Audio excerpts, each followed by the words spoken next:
Эмиль, расскажи, пожалуйста, вот как ты оказался на территории Беларуси и как у тебя появилось желание уйти из своей армии? Я дезертировал из армии через колючую проволоку, порвал штаны и поранил руку. Перебежал через нейтральную полосу и увидел, что едет польский патруль. Я снял форму, взял в руки и без одежды окольными путями побежал голым в сторону Беларуси. Я решил покинуть польскую армию именно таким способом, потому что невозможно молчать о том, что творится на территории Польши. Чтобы перейти через границу, ты сам принял решение? Почему ты это решил сделать? Почему именно вчера? Что тебя на это сподвигло? Просто сидел человек возле забора, жарил колбасу на костре и только думал о том, когда смотрел на огонь, не будет ли он сам на этом огне жариться. Человек сидит у костра, нечего делать, ничем не занимается, только сидит и думает, думает, думает. И в один момент начинает думать, что же происходило несколько месяцев назад в этих лесах.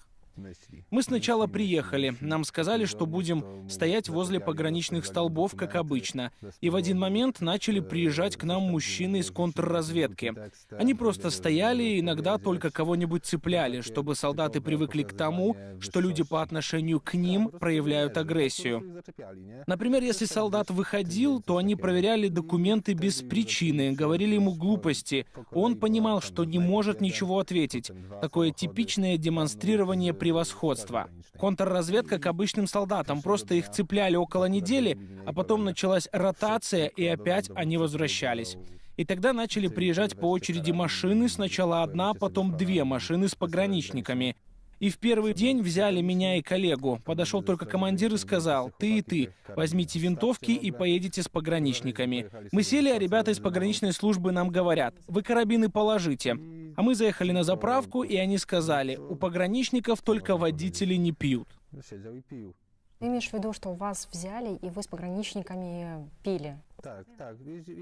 Когда мы приезжали на место, мы видели, что стоит военный Ельч, грузовик.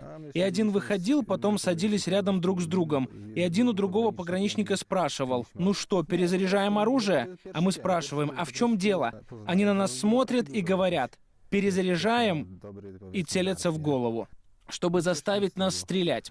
Когда нас привезли в первый раз, на первом патрулировании где-то по дороге, мы были пьяные, мы ловили какого-то одинокого человека. Потом мы ввозили его в лес, выкапывали яму, и прямо на наших глазах, когда мы были сильно пьяны, но еще не видели, что происходит, пограничники стреляли ему просто в голову. В некоторых средствах массовой информации, польских, проскакивала информация от волонтеров, от людей, которые проникали на территорию приграничную, о том, что там есть много свежих могил. То есть это правда? Ну, то есть правда, bo to nie były... Да, это правда. А не было так, что за нами приезжали один раз. Они сначала приехали на одном автомобиле за нами, потом приехали на двух автомобилях, а потом мы задерживали целой колонной. Что ты имеешь в виду под колоннами? Что это? Но это не один автомобиль, не два, а 4, 6. Если я правильно понимаю, они привозили машины с мигрантами? Нет. Просто приезжали автомобили пограничников под обуз. 4, 5, 6 автомобилей пограничников. И что происходило потом? Почему так много машин? Для чего они приезжали? Просто ежедневно они брали все больше людей на патрулирование, как они это называли. И что это был за патруль? Они просто брали солдата, поили его и говорили кого-нибудь убить. Ты разговаривал с кем-нибудь из своих коллег об этих случаях, об этих ситуациях? Как много людей во всем этом было замешано? Никто не хотел. Они сделали это так, чтобы это не делали люди из одних палаток. Речь шла о том, чтобы взять одного из одной палатки, другого из другой палатки. Чтобы вы не могли контактировать между собой? Что-то в этом роде. Ты слышал про группу «Граница» польскую, которая попадает на территорию и пытается помочь мигрантам? Слышал о такой группе? Я только читал об этом в интернете.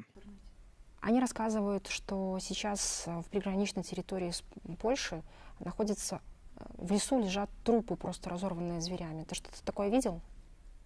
No, widziałem też takie ciała. Я видел оставленные тела где-то по дороге, которые тащили волки, например. Как вообще пограничники, солдаты относились к тому, что на территорию проникали волонтеры и проникали общественные организации, чтобы помочь мигрантам? Ты сталкивался с таким? Dla nich to był taki sam człowiek jak dla nich. Для них это был такой же человек, как все остальные люди, которых они убивали. Wszyscy inni ludzie. Для них это не имело значения. Dla nich to nie miało znaczenia.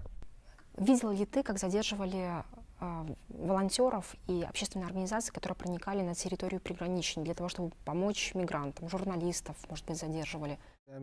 Я видел одну такую ситуацию, когда подходил какой-то волонтер и начинал спрашивать, куда вы их ведете, а пограничник просто стрелял ему в лоб. Strzelił mu po prostu w łeb. Я правильно тебя понимаю, что они убивали в том числе и волонтеров? Ну, то есть ты такое видел? Не только беженцев, но это были и обычные поляки, которые хотели помочь беженцам? No, widziałem co najmniej dwie. Я видел две такие ситуации. Две ситуации такие. Так. Да. То есть 2 человек они убили. Tak, Поляков, волонтеров. tak, Ты сам это видел? tak. Одному выстрелили в голову, а второго, когда он спросил, куда вы их ведете, поставили в ряд с остальными. С беженцами. Tak. И что произошло? No, to co То же, zawsze. что и всегда. Что всегда происходило? Расскажи. No, zawsze nie było takiej Никогда sytuacji, не że было przeprowadzili такой ситуации, чтобы мы migrantów, проводили мигрантов и их не убили. Мы всегда убивали. Где тела этих мигрантов? No, zakopane w ziemi, albo tak jak pani... Они закопаны в землю или растерзаны волками, но большинство в ямах. Jakieś pojedyncze porozciągane przez wilki, ale Мне parę трудно osób сказать, nie сколько wiem, czy to таких po prostu могил. została- Я был только одним солдатом, которого пограничники заставляли это делать. Туда просто должен попасть Красный Крест и все это расследовать. Ты понимаешь, что в этой ситуации ты жертва, то, что тебя заставляли это делать? Tak, rozumiem to, że do mnie tego przymusili. Да, понимаю, Ale to i что tak меня jest- заставляли, но очень сложно, если кто-то кого-то к чему-то trudno такому sobie nawet, принудил, ktoś очень сложно próbuje себе это przyzwyczaić простить. tego samemu Трудно sobie. простить, Trudno даже zobaczyć если sobie, co заставили się dzieje, это сделать. że Mnie do tego przymusili. Ну, наверное же, ты могли тебя убить вместе с другими, если бы ты этого не сделал. No ja wiem, ale to... Я знаю, но что это ja wiem меняет? o tym, ale co to zmienia? Как тебе кажется, как много человек убили польские силовики на границе? Как много беженцев сейчас закопано в лесу? По твоим меркам, сколько это может быть? No, wystarczy przeliczyć, że codziennie... Достаточно brali patrol. посчитать. Один патруль брал двух солдат, которые ежедневно убивали, скажем, группу лиц, которые помещались в кузове военного грузовика.